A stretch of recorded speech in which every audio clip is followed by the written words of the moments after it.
بسم اللہ الرحمن الرحیم۔ السلام علیکم۔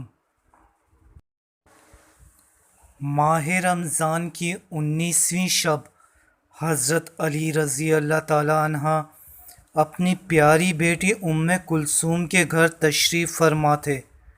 انہوں نے جو کی روٹیاں، دودھ اور نمک پیش کیا۔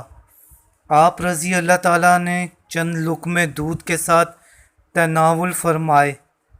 کھانے سے فارغ ہونے کے بعد آپ مصلی پہ کھڑے ہوئے، مگر آج بار بار آسمان کو حسرت بھری نگاہ سے دیکھتے تھے۔ وہ رات نہایت کرب سے گزری۔ کبھی آپ سورہ یاسین اور کبھی انا للہ و انا الیہ راجعون پڑھتے۔ جناب کلثوم نے پوچھا، بابا جان آج اتنے پریشان کیوں ہیں؟ آپ نے فرمایا، بیٹی آخرت کی منزل درپیش ہے، اللہ کی بارگاہ میں جانے والا ہوں۔ یہ سن کر جناب کلثوم رونے لگی۔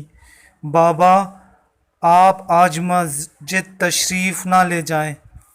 مولا علی نے فرمایا، موت سے بچنے کی کوئی ضرورت نہیں۔ آپ مسجد جانے لگے تو گھر کی پلی ہوئی بطخوں نے پھڑپڑانا اور شور مچانا شروع کر دیا۔ آپ رضی اللہ تعالی عنہ نے جناب کلثوم سے فرمایا، بیٹی یہ بے زبان جانور ہیں، ان کے آب و دانہ کا خیال رکھنا۔ مولا علی رضی اللہ تعالی عنہ مسجد تشریف لائے۔ باہر تاریکی ہی تاریکی تھی۔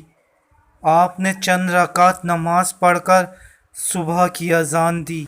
یہ مولا علی کی آخری آواز تھی جو مسجد کوفہ سے بلند ہو رہی تھی۔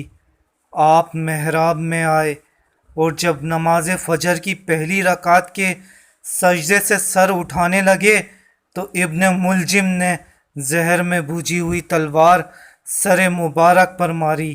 آپ کے منہ سے بے ساختہ نکلا، رب کعبہ کی قسم میں کامیاب ہو گیا۔ اس افسوسناک خبر کو سن کر لوگ مسجد کوفہ میں جمع ہو گئے۔ ہر آنکھ اشک بار تھی۔ آپ کے قاتل کو پکڑ کر آپ کے سامنے لایا گیا۔ آپ نے فرمایا، اے کمبخت، ذرا بتا میرے احسانات بھلا دینے کے قابل تھے؟ آپ کے لیے جو دودھ لایا گیا آپ نے فرمایا میرے قاتل کو پلا دو۔ آپ نے امام حسن سے فرمایا، اس کے ایام اسیری میں جو خود کھانا پینا وہی اسے دینا۔ 2 دن تلک علی رہے بستر پہ بے قرار، فرزندوں کو گلے سے لگاتے تھے بار بار، آنسو کبھی رواں تھے کبھی لب پہ آہا تھی۔ 21ویں شب آئی تو حالت تباہ تھی۔ 21ویں رات کا 2/3 حصہ گزرا تو آپ کی حالت زیادہ خراب ہوئی اور تھوڑی ہی دیر بعد آپ کلمہ شہادت پڑھ کر خالق حقیقی سے جا ملے۔ دنیا تاریک ہو گئی۔ فوج ملک میں شور قیامت ہوا عیاں، تھرا گئی زمین لگا ہلنے آسماں، جنات پیٹنے لگے با نالہ و فغاں، ماں بین آسمان و زمیں تھا یہی بیاں، واہ حسرتا کہ تخت امامت الٹ گیا، بس آج زور آل محمد کا گھٹ گیا۔